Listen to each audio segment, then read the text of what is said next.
Ойын додасы. Алтыбақан көшпенділер ойыны. Ата-баба мұрасының жандануы. У всех степных народов Ертеден бері дала халықтарының тойлары ерекше сән салтанатымен аталып өтетін. Бұл әрине түсінікті. Көшпенділер мұндай мүмкіндікті қалт жібермеуге тырысқан. Алайда бір той ұйымдастырылса, онда көрермен болумен ғана шектелмей, кез келген адам қатыса алатын спорттық додалар, түрлі ойын-сауық бағдарламаларына таңдау мол, жаныңа жақын ойынға қатысасың. Бүгін біз сол кездегі ойындардың кейбірін жандандырып көрмекпіз. Қайырлы күн, сіздермен бірге этноспорт бағдарламасы. себя намады. Мир вашему дому. С вами программа «Этноспорт».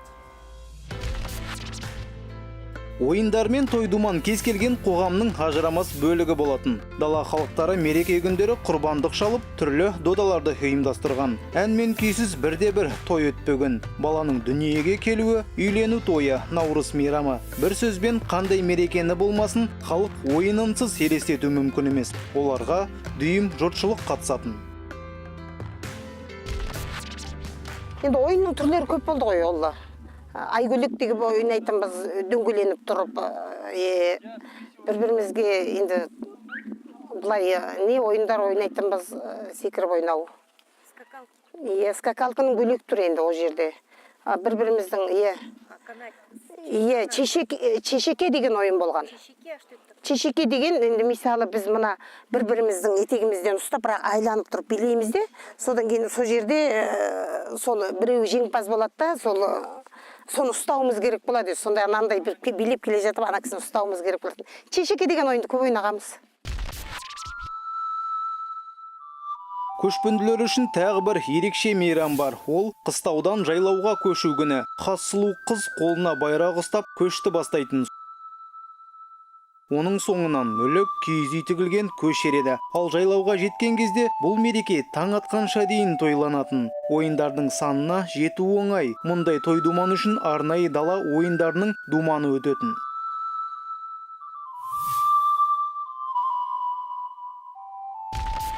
Вот смотрите. Қараңыздаршы, бір көргенде қарапайым әткеншек деп ойлауыңыз мүмкін. Все мы помним из детства. Бәріміз балалық шағымызда оны басымыз айналғанша дейін тебетінбіз. Ол кезде алтыбақанның ерекшелігін білмесек керек. На прочность свой вестибулярный аппарат. Но в этих качелях есть особенность. Ол нағыз көшпенділерге арналған. Өйткені оңай жиналып, қайта құрылады. Тымық кеште, айлы түнде ауыл сыртында ойналады. Алтыбақан құру үшін 6 сырық пен 3 арқан керек. Әдетте алтыбақанды бойжеткенмен бозбала тебеді. Өйткені бұл қарапайым әткеншек емес, ол бүтін бір дәстүр бөлігі. Сұлу әрі инабатты. Назгүл мен алтыбақан тепкен біздің жүргізушіміз де бұған көз жеткізді. Ерекше әсерде қалғаны сөзсіз. Оның бәрі алтыбақанның сыйқыры. Арманның қандай сезімде болғанын өз аузынан естейік.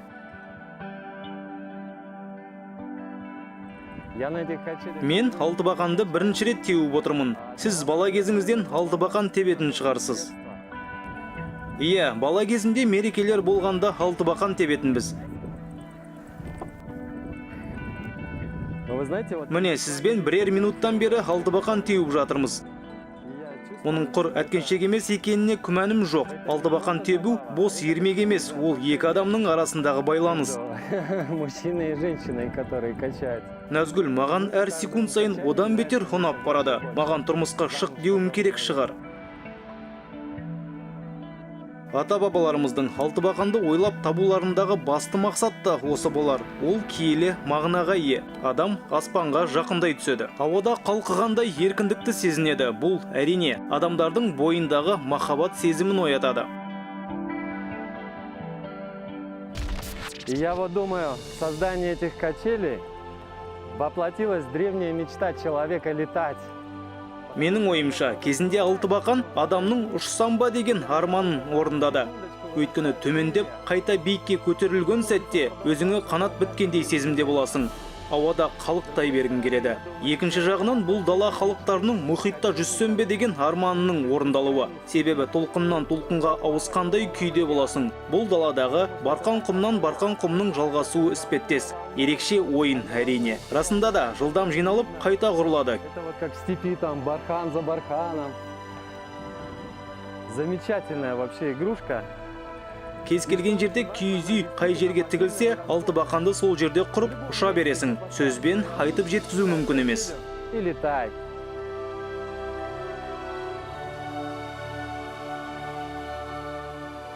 Алтыбақанның қалай жасалатыны атауының өзінде тұр. Оны орнату үшін биіктігі 3-4 метр болатын алтыбақан мен 3 арқан қажет. Екі арқан жерден бірдей ара қашықтықтағы ашаға байланады, ал үшіншісі біршама төмен. Жоғарғы екеуі отыруға немесе белді сүйеуге арналады. Төменгі арқанға табан тіреледі. Кейде табан тірейтін арнайы тақтайша бекітіледі. Бұл ойын Қазақстан Республикасының материалдық емес мәдени мұрасының тізіміне енгізілген.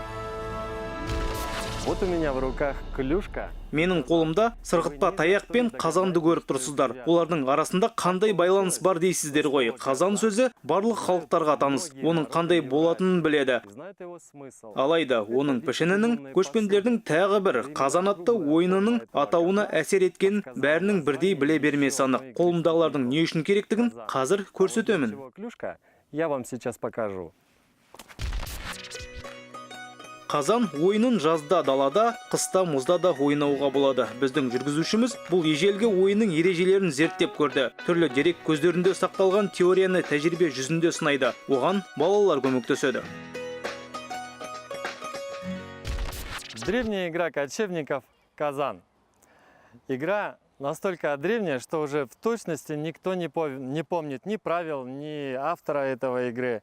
Көшпенділердің көне ойыны қазан. Ойынның ескі болғаны соншалық оның ережелерінің қандай екені және авторының кім екені белгісіз. Оны дала халықтарының бәрі ойнайтын.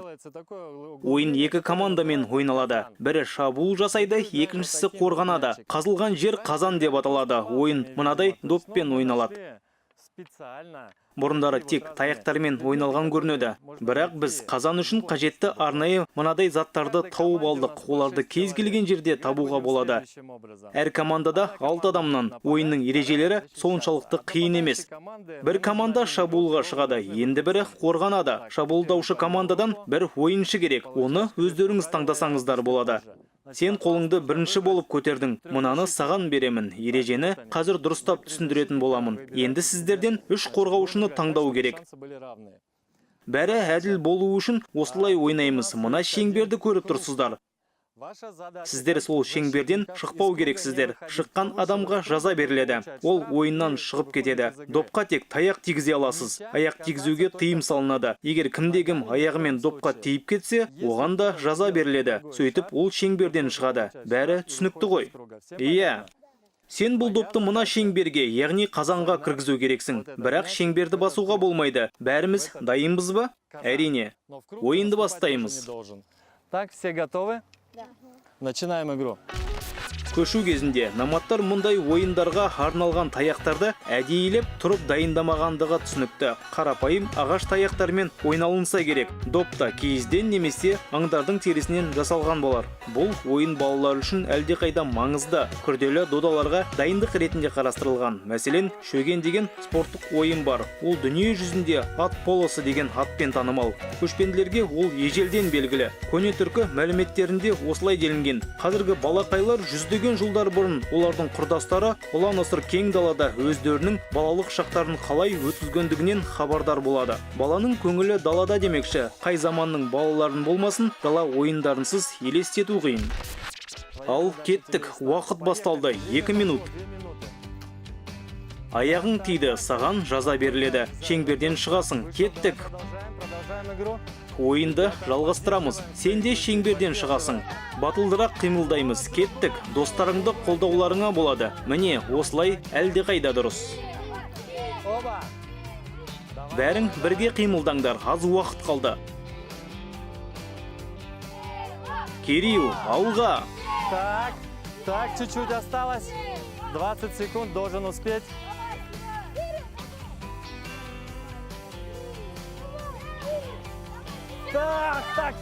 Так. Ну ты видел, как ты был рядом. Сен бәрін өз көзіңмен көрдің ғой. Ойынның соңына дейін 15 секунд қалды. Барымызды саламыз. Болды. Уақыт бітті. Есеп өзгеріссіз қалды.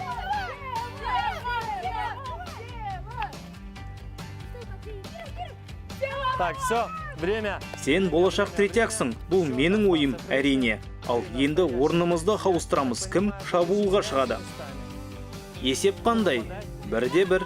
Сонымен шешуші кезең. Тағы да орнымызды ауыстырамыз. Кім шабуылдайды, кім қорғаныста болады. Мұны балалардың өздері жақсы біледі. Еш нәрсеге үйретудің керегі жоқ. Номадтардың ойыны осындай. Небәрі 5 минуттың ішінде үйреніп, ойынға білек сыбана кірісіп кетуге болады. Кейін бұл ойын өмір бойына жалғасады.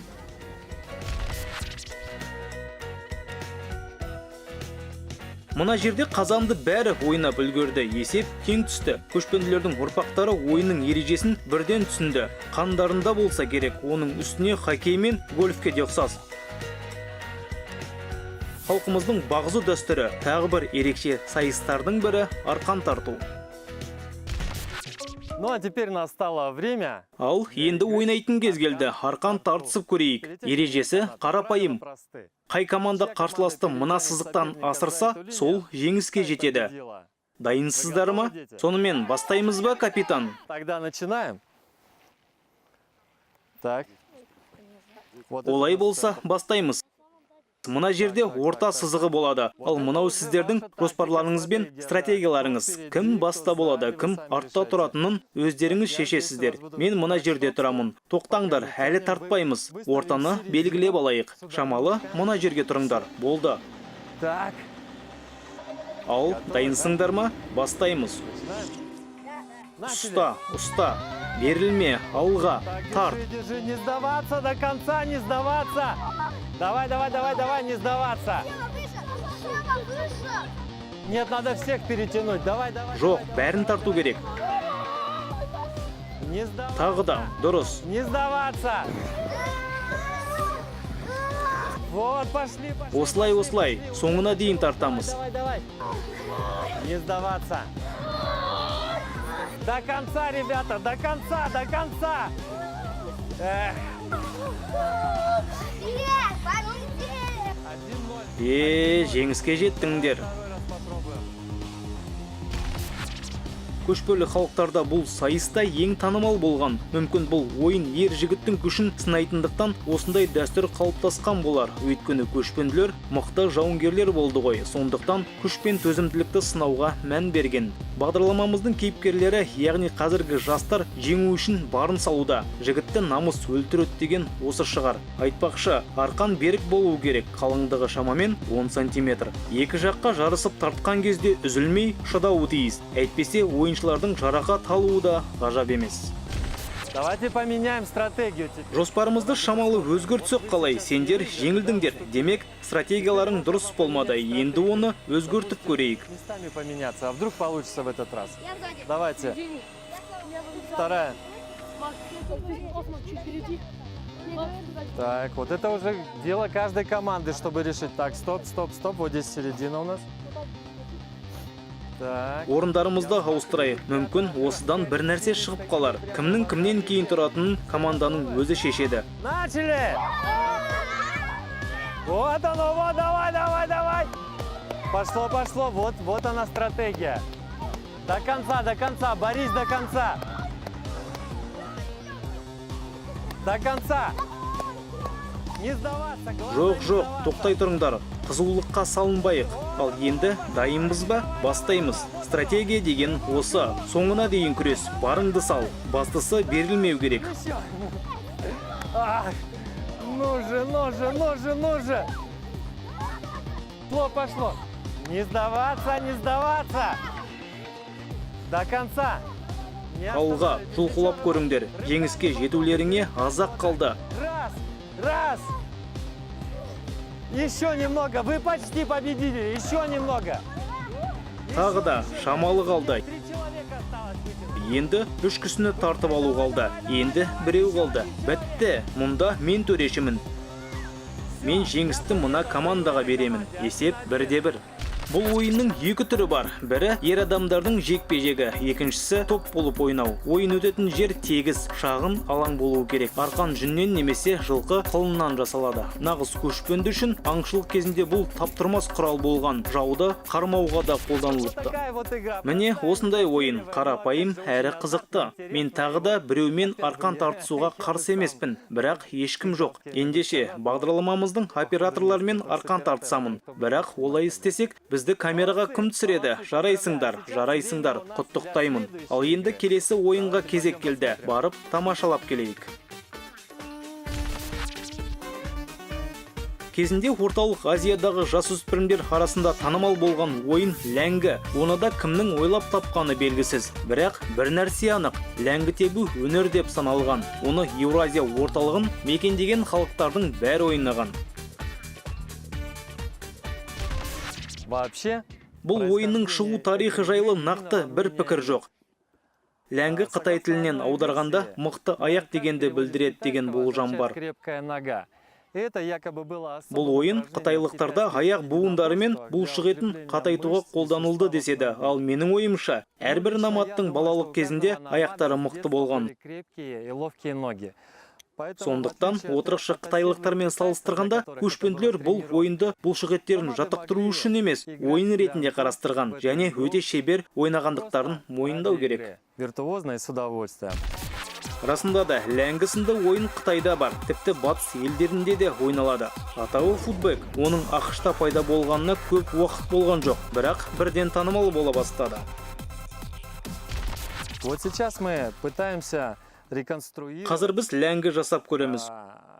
Саму лямку. Оның құралы қой, түлкі немесе өзге жануардың терісінен жасалады. Так назовем его. Он состоит из кусочка. Оны ауырлату үшін қорғасын қолданылады. Ал біз мынандай нәрсені пайдаланатын боламыз. Вот. Қазір менің көмекшім оны жинауға көмектеседі. Вот у нас такие. Мынаған назар аударыңыздар. Ол шамамен осындай болуы керек. И сейчас мой помощник поможет мне ее собрать. Значит, вот обратите внимание, это выглядит примерно так. Мы здесь Екі жерден тесеміз. Бұл ләңгіні тепкен кезде желмен ұшып кетпеу үшін жасалынады.